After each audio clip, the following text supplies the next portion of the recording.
Imagine it's 1914 in a bustling Chicago hospital. Two women, one the wife of a millionaire meatpacking magnate, the other a poor Italian immigrant, give birth on the same day.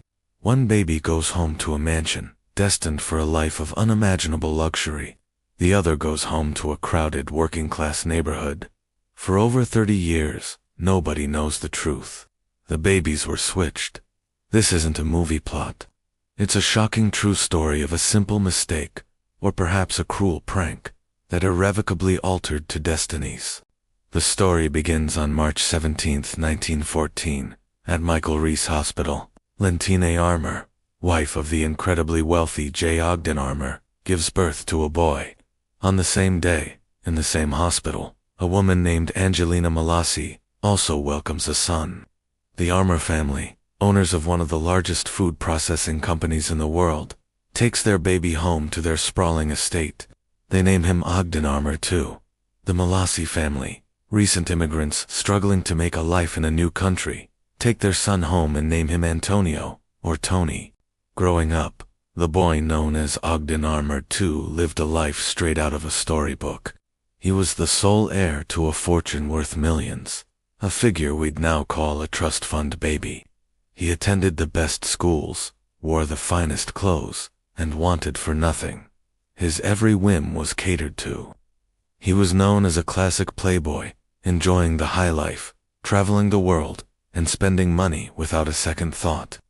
He was the quintessential millionaire heir, living a life of privilege that most people could only dream of.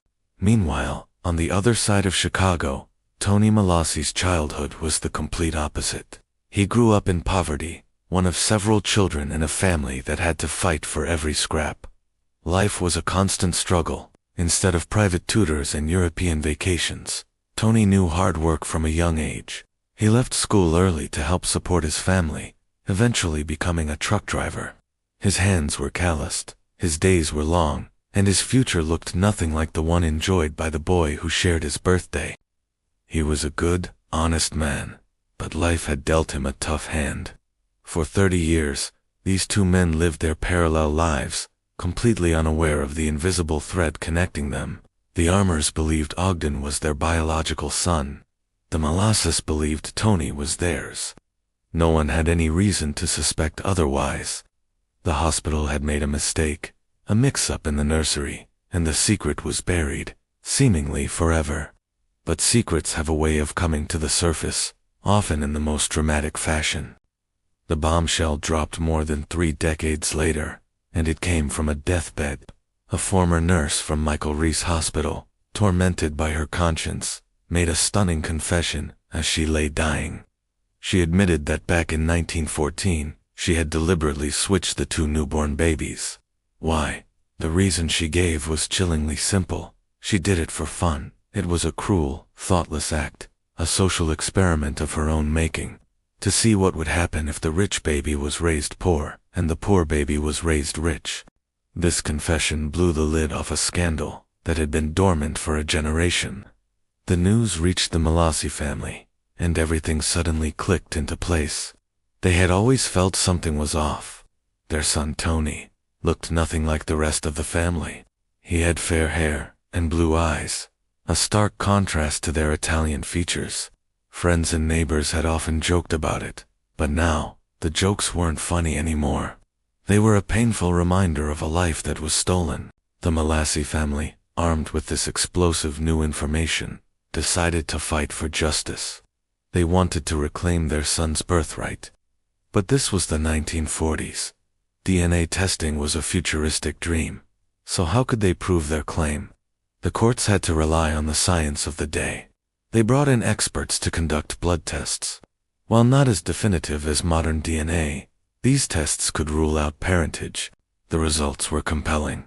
The blood types indicated it was highly improbable, if not impossible, for Ogden to be the biological son of the Armours, and for Tony to be the biological son of the Milasis. But they needed more.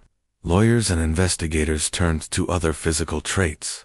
They meticulously compared photographs, looking for family resemblances. The most convincing evidence came from an unlikely source: their ears. Experts in anatomy pointed out the unique shapes and structures of the ears. Tony Milasi's ears bore a striking, undeniable resemblance to those of J. Ogden Armour, the millionaire patriarch. Conversely, Ogden Armour II's ears matched the Milasi family's characteristics. The physical evidence was mounting, painting a clear picture of the switch. With the nurse's confession, the blood tests, and the physical comparisons, the Milasi family took their case to court. They sued the hospital and the Armour estate, not just for money, but for recognition of the truth.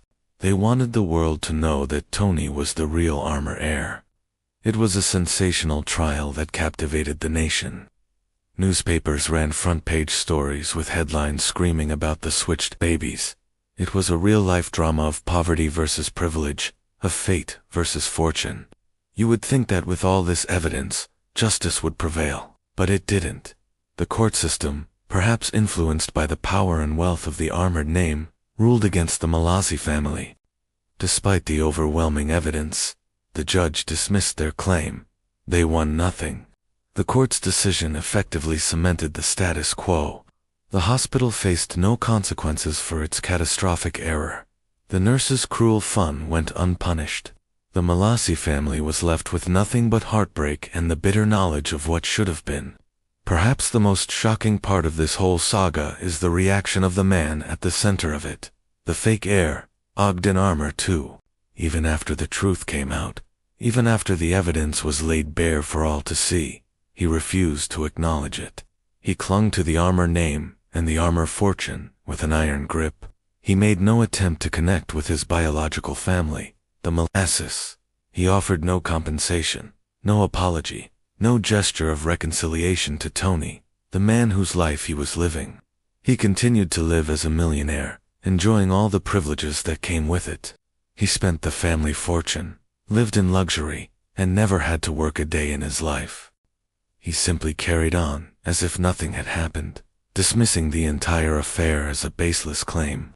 He was the imposter, the beneficiary of a terrible injustice, yet he felt no apparent guilt or responsibility.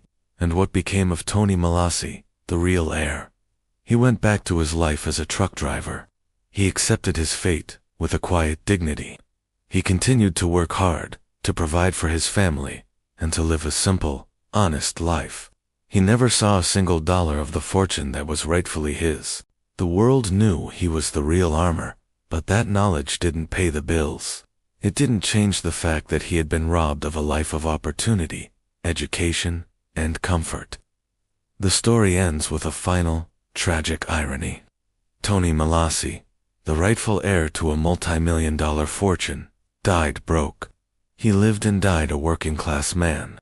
Meanwhile, the imposter, the man who lived his life, continued to enjoy the wealth and status he had no right to. Ogden Armour too lived to the ripe old age of 92, passing away as a wealthy man, having lived a full life of luxury built on a lie, one mix-up in a hospital nursery, 2 lives stolen, and in the end, 0 justice.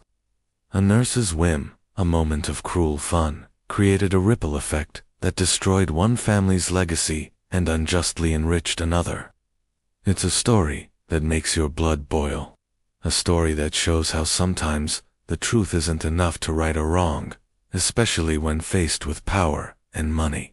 It's a stark reminder of how fragile our identities can be, and how easily a life's entire trajectory can be changed by a single, hidden act. Thank you so much for watching. If you found this story as mind-blowing as we did, please hit that like button, subscribe to our channel, and ring the notification bell so you won't miss our next deep dive into a forgotten piece of history. We release a new story every week. We'd love to hear your thoughts in the comments below. Was this the craziest hospital scandal you've ever heard of? Let us know.